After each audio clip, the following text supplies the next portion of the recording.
Student, I Shilpa Patel from Samarpan Gyan School, Class 6, Subject Hindi.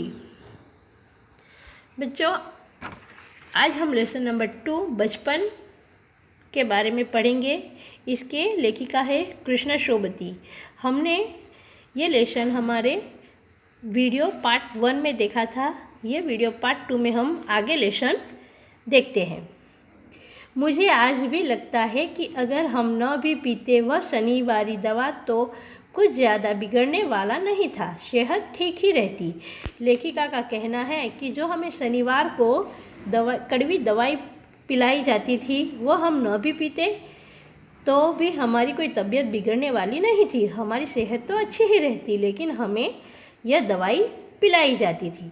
तुम्हें बताऊंगी कि हमारे समय और तुम्हारे समय में कितनी दूरी हो चुकी है, यहाँ तक कि बचपन की दिलचस्पियाँ भी बदल गई है। लेखिका कहती है हमारे समय और तुम्हारे समय में बहुत ही बदलाव आ चुका है।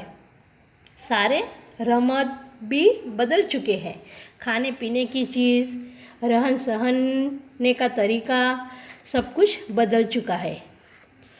याद रहे उन दिनों कुछ घरों में ग्रामोफोन थे, रेडियो और टेलीविज़न नहीं थे। लेखिका कहती है कि पहले के ज़माने में ग्रामोफोन थे, रेडियो टेलीविज़न नहीं थी जो आज के ज़माने में है। पहले के ज़माने में हमारे बचपन की कुल्फ़ी आइसक्रीम हो गई है। पहले कुल्फ़ी मिलती थी, आज तो आइसक्रीम मिलने लगी है। कचौड़ी समोसा बन गए हैं, पेटिस में बदल गए हैं।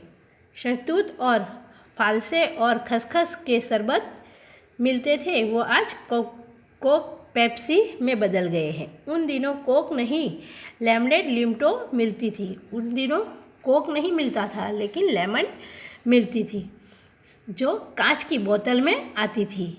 शिमला और नई दिल्ली में बड़े हुए बच्चों को वेगस और डेविको रेस्तरां की चॉकलेट और पेस्ट्री मज़ा देने वाली होती है। हम भाई बहन की ड्यूटी लगती शिमला माल से ब्राउन ब्रेड लाने की। हमारा घर माल से ज़्यादा दूर नहीं था, जहाँ पर माल भरा जाता था वहाँ से नज़दीक ही लेखिका का घर था। एक छोटी सी चढ़ाई और गिरजा मैदान पहुँच जाते, वहाँ से एक उतरते और माल पर कन्फेक्शनरी काउंटर पर तरह तरह की पेस्ट्री और चॉकलेट की खुशबू मन भावनी लगती थी उन लोगों को। हमें हफ्ते में एक बार चॉकलेट खरीदने की छूट थी। हफ्ते में एक बार ही चॉकलेट खरीदने की छूट थी। बीच में वो लोग चॉकलेट नहीं खरीदते थे और खाते भी नहीं थे। सबसे ज़्यादा मेरे पास ही चॉकलेट टॉफ़ी का स्टॉक रहता था। मैं चॉकलेट लेकर खड़े खड़े कभी न खाती, घर लौटकर साइड बोर्ड पर रख देती और रात के खाने के बाद बिस्तर में लेटकर मज़ा ले खाती थी। लेखिका का कहना था भाई से ज़्यादा उनके पास चॉकलेट ज़्यादा रहती थी, क्योंकि वह खड़े खड़े होकर चॉकलेट नहीं खाती थी, वह तो आराम से घर पे जाकर खाना खाकर लेटकर आराम से चॉकलेट खाती थी। शिमला के काफर भी बहुत याद आते हैं, खट्टे मीठे, कुछ एकदम लाल, कुछ गुलाबी, रस भरी कस्मल सोचकर ही मुंह में पानी भर आए। चेस्टनट एक और गजब की चीज़, आग पर भुने जाते और फिर छिलके उतारकर मुंह में रखे जाते थे, वह भी बहुत मज़ेदार लगता था। चने जोर गरम और अनारदाने का चूर्ण, गरम गरम चने हमें खाने को मिलते थे। चने जोर गरम की पुड़िया जो तब थी वह अब भी नज़र आती है।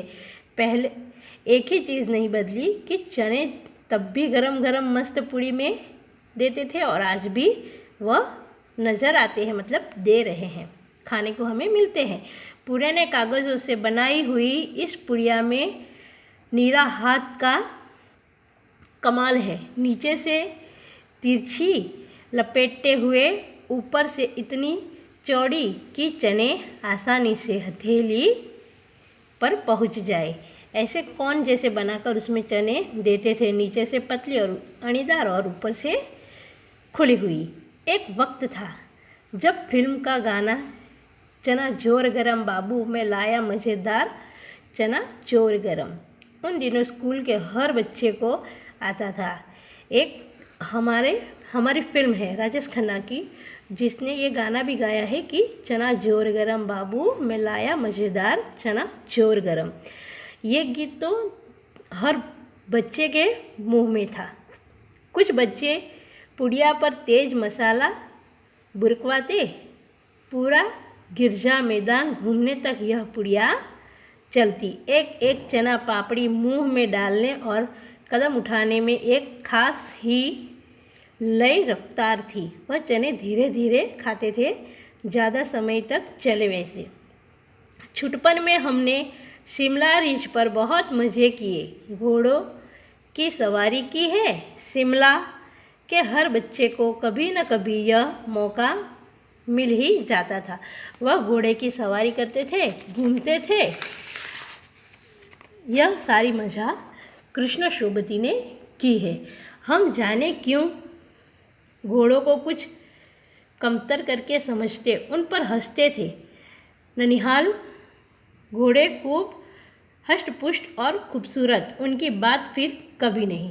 नैनीताल के घोड़े बहुत ही हुष्ट-पुष्ट थे, उनकी तो कोई बात ही नहीं। शाम को रंग बिरंगे गुब्बारे, सामने झाखू का पहाड़, ऊंचा चर्च की घंटियाँ बज तो दूर दूर तक उनकी गूंज फैल जाती। लगता इसके संगीत से प्रभु यीशु स्वयं कुछ कह रहे हैं। यह सारी बातें कृष्ण शोभती ने की है। उसने चर्च की, यहाँ पर चर्च की भी बात कही गई है। उसकी जो घंटियाँ सुनाई देती है, जब वो बजती है तो दूर दूर तक उनकी आवाज़ गूंजने लगती है, जैसे संगीत से प्रभु यीशु स्वयं कुछ कह रहे हो वैसा लगता है। तो बच्चों, यहाँ पर हमने कृष्ण शोभती ने हमें उनके बचपन और हमारे बचपन की बात की है। तो बच्चों, हम हमारे अगले वीडियो में आगे का लेसन देखेंगे पार्ट 3 में। धन्यवाद।